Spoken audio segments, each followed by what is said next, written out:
Hey everyone, welcome back to another Iron Man from scratch video. Construction is an incredibly useful skill. Rather annoying to train, but it's so damn useful. Unlimited teleports, spellbook swaps, a rejuvenation pool, the list goes on. An absolute must-have for any account, so we've got to work on that a little bit. Kingdom of Miscellania is another must-have for all the raw resources it gives, especially on an Iron Man, so we need to start working towards that as well. So much to work towards, let's get cracking. Speaking of all these must-haves, what's something you can't live without in old school RuneScape? Whether it be a single item like your favorite weapon, blowpipe was a good one back in the day, or something more general like your player-owned house, let me know in the comments below. I've been slacking a little bit on the birdhouse runs, but trying to keep them up as much as possible, and that was 53 hunter for us. That is 60 crafting. So we left off last episode with a bunch of battle staves still to make an alch. We were working on building our cash stack back up. There's plenty of things you can do in the game while alching items. It's pretty commonplace, whether it be a bit of agility or just standing around collecting seaweed spores like I was doing here. It's not exactly rocket science. I don't think you need a full detailed breakdown from me on this one. But one thing I thought I would show you is a method you can do to do a little bit of multi-skilling using the artifact thieving at Piscarilius. These are methods that I think are used especially by a lot of high level skilling communities so that they can multi-skill. You can do a lot of things with artifact thieving, but I'm just going to show you a couple with the crafting today. We're not going to go into a full guide on stealing artifacts. It's pretty straightforward though, but there's plenty of useful resources on YouTube. For those of you who have no clue what it is though, the general gist is once you have 75% Piscarilius favor, you can speak to this gentleman over here, Captain Khaled, and he'll allocate you a house to steal an item from over on the west side of the docks. All you have to do is run over there, grab the item, avoid the guards when you're coming back, and then deliver the item to him, and you'll get another boost of thieving XP, plus a nice little diary task on your first completion as well. What makes this method so good is that there's a lot of downtime running back and forth, so you can do your typical multi-skilling like high alchs or fletching while getting some thieving XP. However, because there's a teleport location with the Cardes Memoirs, you can actually implement some other skills which typically can't be multi-skilled that easily. In this case, I've been doing it with crafting to make some of my battle stars, but I've seen people do it with other bank standing skills like herb lore, and you can do it with fire making as well, believe it or not, but we're definitely not going to delve into that today.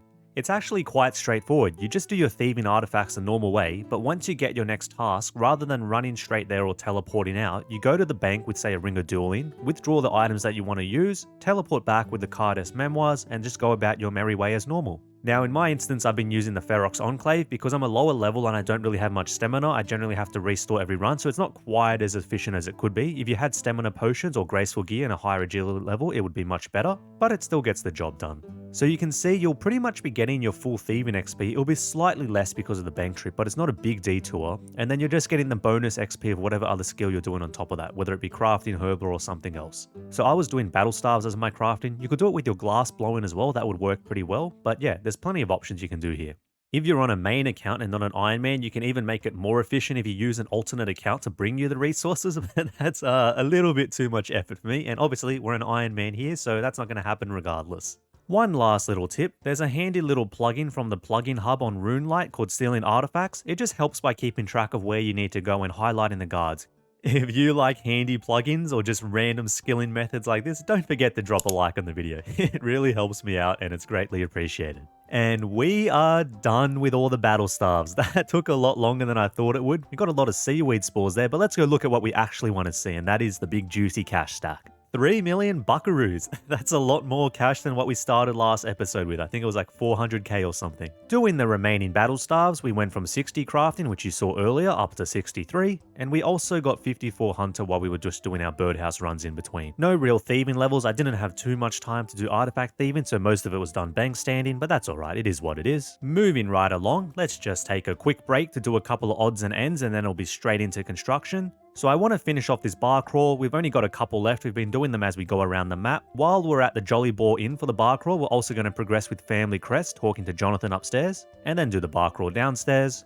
Then our last few stops are Sears Village, Falador, and Unil. We've actually been to all these places plenty of times before, but I just kept forgetting to do the bar crawl while I was there. That's why I want to get it out of the way now so I can just get it off my plate. And with that, we are done with Alfred Grimhand's bar crawl. Now we can smash vials, a very nice piece of quality of life. It's time for construction, and for construction, we need planks. We do have a fair few left over from Temperos, but we're going to need plenty more in the future. teak planks are a really good middle ground between oak planks, which are a bit slower, versus mahogany planks, which are quite a bit expensive, but there's no real good spot to cut them and bank them in the game except for Fossil Island. The only thing with the Fossil Island location is that you have to plant them yourself in the hardwood tree patches, and then they grow and you can chop them down like any other trees. So we're going to plant them now so they can be ready for the future, but in the meantime we can still do some construction with our oak planks that we have stored up from Temperos and move on to a few other things. Okay, so there's a couple of essentials that we're going to need in our house. Firstly, we're going to build 2 bedrooms as well as a dining room, and in the bedrooms we're going to put 1 bed each and then a rope pool in the dining room. What this will allow us to do is get a servant to help us out. Servants are incredibly useful, particularly because they'll bring items to and from your bank, so they help you to train in your house as well as do a few other things. Since we're level 48 construction, we can't quite reach the demon butler yet, the best level of butler. He can take the most items to and from the bank at one go, so we're just going to start with the butler for a couple of levels and then we'll upgrade in a little bit. Welcome to the team. Okay, with the essentials out of the way, we can start training. We're going to need a kitchen as well to build our oak ladders, which is going to be our main training method for now, just so we can use up these oak planks. Although I realize I'm a bit of a goofball, I shouldn't have the planks with me, they should be in the bank. Okay, we've put them back in the bank where they belong, and now all we're going to do is build and demolish the oak ladders. It's one of the most common training methods in the game.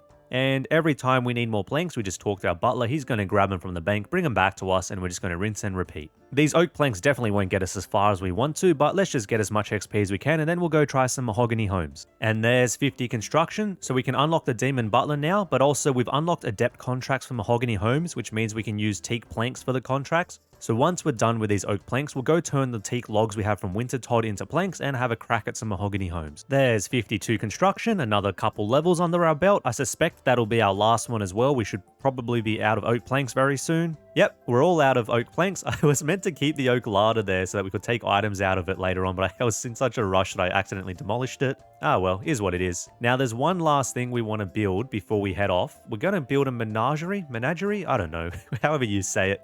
And in this room, we're going to build a little pet house. Oh, there you go. There's our 53 construction.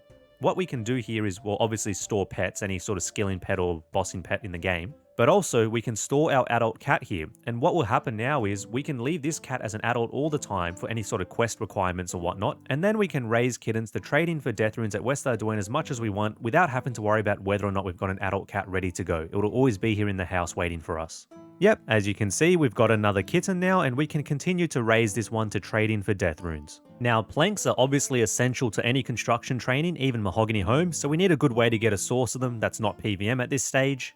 The default way to get planks would be to run to the lumberyard and turn them in there yourself, but obviously we don't want to be doing that. However, we've got our good servant here who can take logs from our inventory, run into the sawmill and turn them into planks, so that's what most of the methods rely upon. So you can see here, our butler brings us back a batch of planks from the logs we gave him.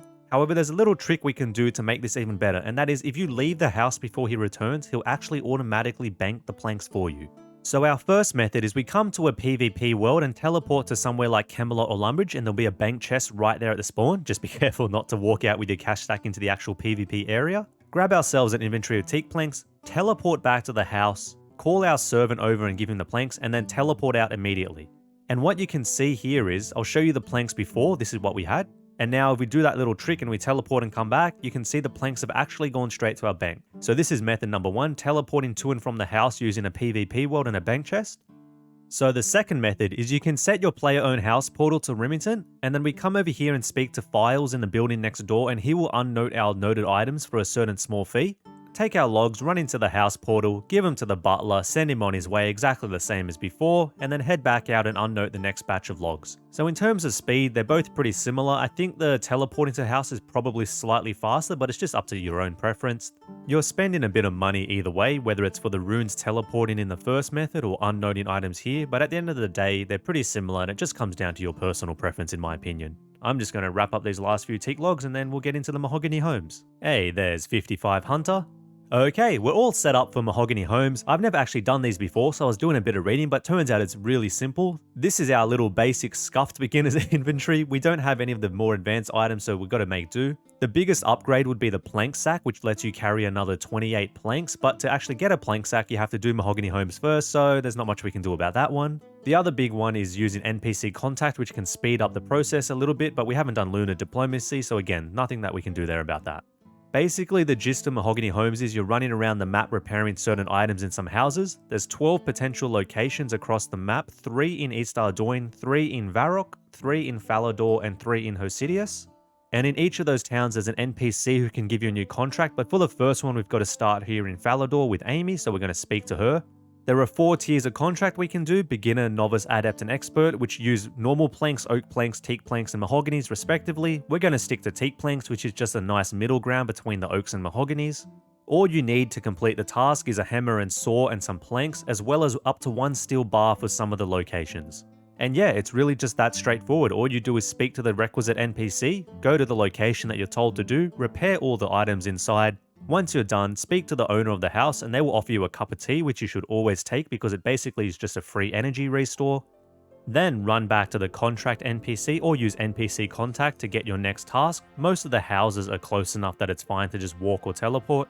There are only a couple of houses, Barbara's and Sarah's, which are not worth running back to get the next contract, but it's pretty obvious when you get there that it's not worth it, and it's quite self-explanatory, just because of how far away they are. Like pretty much anything in the game, there's a handy RuneLite plugin you can use as well. It just helps to show you where you need to go on the map, highlights the objects to repair, and so on and so forth. It's just another little handy tip to have. I think that's about all there is to note with the Mahogany Homes, so with that, let's rip in. 54 crafting, our first level from Mahogany Homes. So for Varrock, Falador, and Ardoin, I'm just using the regular city teleports, but for Hosidius I've got to use the house teleport, which you can see is quite far away from this house at the top. For the houses at the top of the town, it would be faster to use a Cardis Memoirs or even better yet a Xeric's Talisman, but unfortunately we don't have that yet.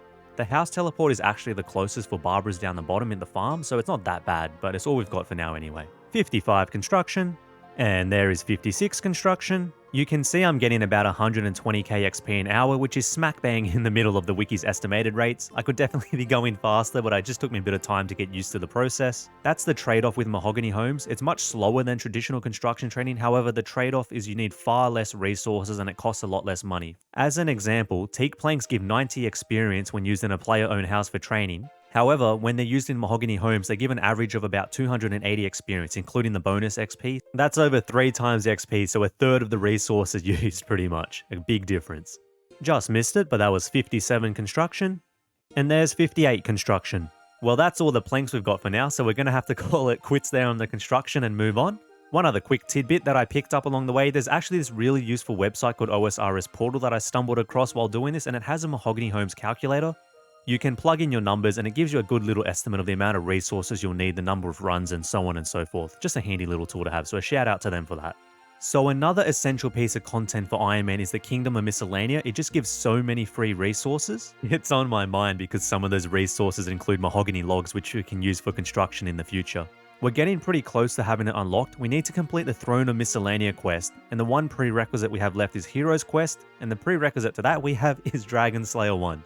So I think let's go make some progress towards that and finish up Dragon Slayer 1 now. Now, of course, this is an Ironman from scratch video, so we can't just do one thing at a time. On our way for Dragon Slayer 1, we're going to swing by Alcarid Mine and mine an iron ore for the diary task, which will actually complete our easy diary for Lumbridge and Draenor. So then, of course, we've got to swing through Lumbridge and pick up that task reward, which will go straight onto Herblore, thank you very much. Next, it's Draenor, and here we're going to recruit Ned for Dragon Slayer 1. See, we are doing the quest, I promise. And stock up on a few Chronicle teleports since we're almost out of these. 100 or so should do. Okay, got the Chronicle teleports. Now it's off to Port Sarim and we're going to head over to Crandor Isle for Dragon Slayer. This is quite the throwback scene right here. I even threw the audio on just so we could watch it for a moment. Rest in peace, buddy. That dragon animation is top notch. Okay, enough reminiscing. There's 58 strength. We're just killing a few moss giants to get the moss giant bone for Rag and Bone Man 2. Okay, got our bone, just took a couple more kills. And we're going to climb back up the rope from the dungeon to get the Karumja medium diary task, and also open up the secret passageway just next to Elvarg again for another medium diary task. And now, it's time to slay the dragon. Whew, okay, whoa, that was a bit tougher than I was expecting it to be, but we got there in the end, scraped by like we usually do. Before we wrap up the quest, since we're in the area, we're just going to pop into the Tazar area and enter and exit the fight pit for yet another diary task. And that is it, the pinnacle of the free-to-play experience, one of the keystone quests in the game, Dragon Slayer 1 complete. That gets us one step closer to the Kingdom of Miscellania, and that's a pretty high point to end on. So as always everyone, if you enjoyed the video, please drop a like, it really helps me out, it's greatly appreciated, and subscribe if you want to follow along the journey for more. Previous episodes on screen, and until next time, have a good one guys, see ya!